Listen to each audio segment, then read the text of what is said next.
Hi.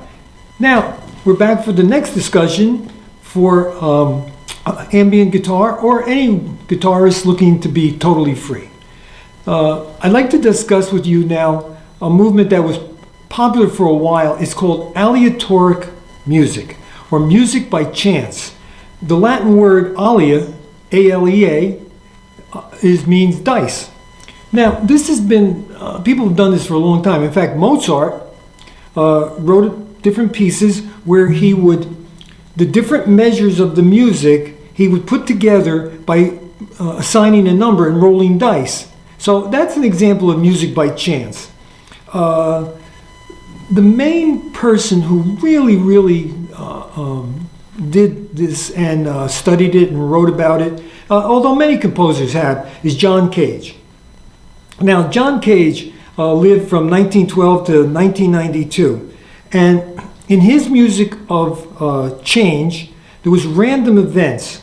He was an innovator. In fact, he thought of himself as a not only a composer but an inventor. And to him, everything in the world was music. All sounds could be used. He used a book called I Ching, which is Chinese book of symbols, to identify and put in order chance events. And he did many pieces. In fact, one piece that was very famous, but did get him in a lot of trouble with the audience and his friends, was a piece called 4:33, 4 minutes and 33 seconds. The performers went on stage, but for 4 minutes and 33 seconds, they didn't do anything. There was complete silence. So the audience got mad and said, what is this? And some of his friends rallied against this, but he said he wanted the audience to experience the ambient sounds in the room that are hidden by the musicians. So you see, to him, ambience was something just as important, or as an inventor, he's looking for new ideas. Now, so you might say, well, wait, how does this apply to what we do? Well, my inspiration for this is a piece by a man named Terry Riley, who in, I believe, 1964, he wrote a piece called In C. And it's really a wonderful piece. I played in a group that performed this piece, and I'd like to tell you about it because I think we can use some of this ideas. What he did was he wrote 53 short little motives, little motive, a little fragment of music. There was 53 of them, all in the key of C. So in other words, all on the white keys of the piano, all in C. And he would have, for a pulse, he'd have the piano play a constant C like that as a pulse. Now, the rules were, let's say we had 10 musicians or we had 50 musicians. Didn't matter. Everybody got a piece of paper with the 53 patterns on it. And the rule was start with the first one. We all start together. Play each one as many times as you want, and then move on to the next one. And so you could play it 10 times, you could play it 100 times, you could play it once. You keep moving on, don't repeat, don't go backwards till you come to the end, then you stop. So now everybody starts, and then almost right away maybe it starts going out of phase now. Everybody's going into different directions. So the counterpoint is the horizontal lines, right? Start moving in all of a sudden they start building and building, or coming together, or in out of phase, or so you get this incredible sounds moving towards the end. Now, as I said, this was really interesting, and it's by chance, because it's music by chance, because we don't know. We could perform this piece 100 times, and every time it'll be different because everybody will move in their own speed. So now, how do we apply this? Well, I think there's many ways, but one way we can do it is with a loop pedal.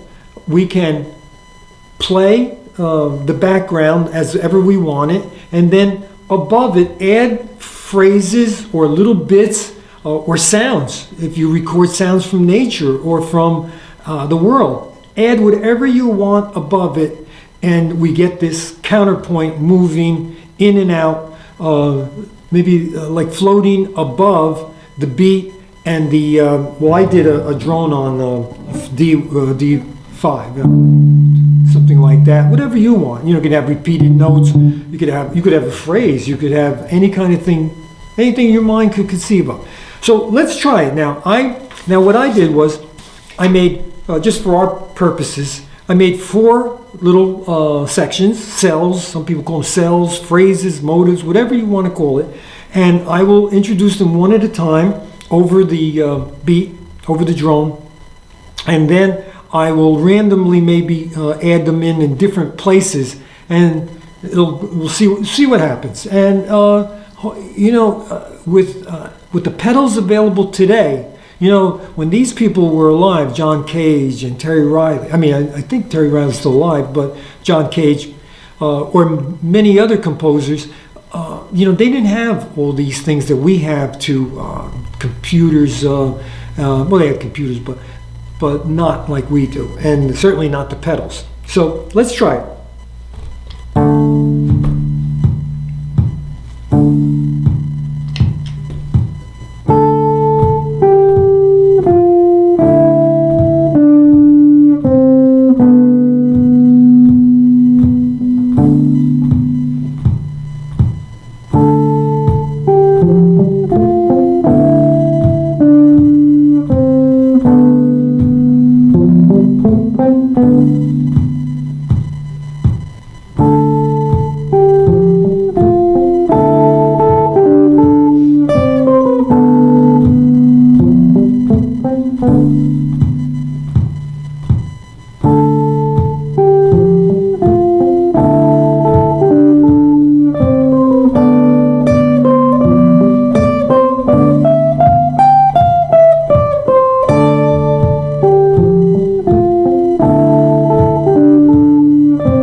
So there.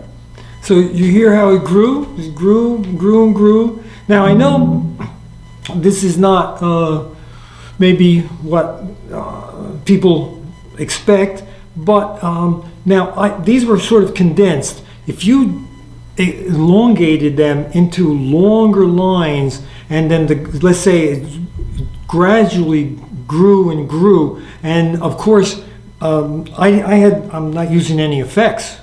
So you could imagine if every time you added a new motive in, you change the effect. So that not only the notes would be different, the colors will be different. And that's really important, I think, because if we were recording this the time I did it, there were all types of instruments in the room, saxophones, clarinet, trumpets, strings, violins, violas. So every time somebody would do something, the timbre, the quality and the tone color, and music is color, and how really wonderful that would be. So now if you were to do this with the array of pedals that many people use, and every time you did it, every time you brought somebody in, change the color.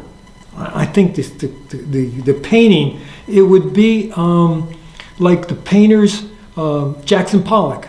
right? Now, Jackson Pollock had these massive canvases where he would throw the paint. So people say, well, that's crazy. Now, these paintings today are worth millions, but if you stand in front and just stare at these colors and they all take on a meaning, so how you create the painting or the music, that's up to you. But how it affects people, that's another thing. Think of lyrics.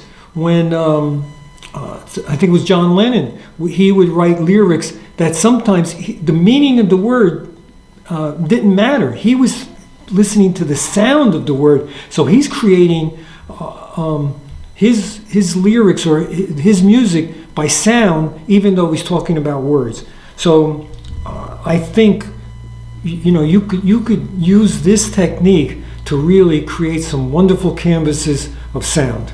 So that's aleatoric music. If you can use it, I would hope. And thank you for your time, and see you next time. Thank you.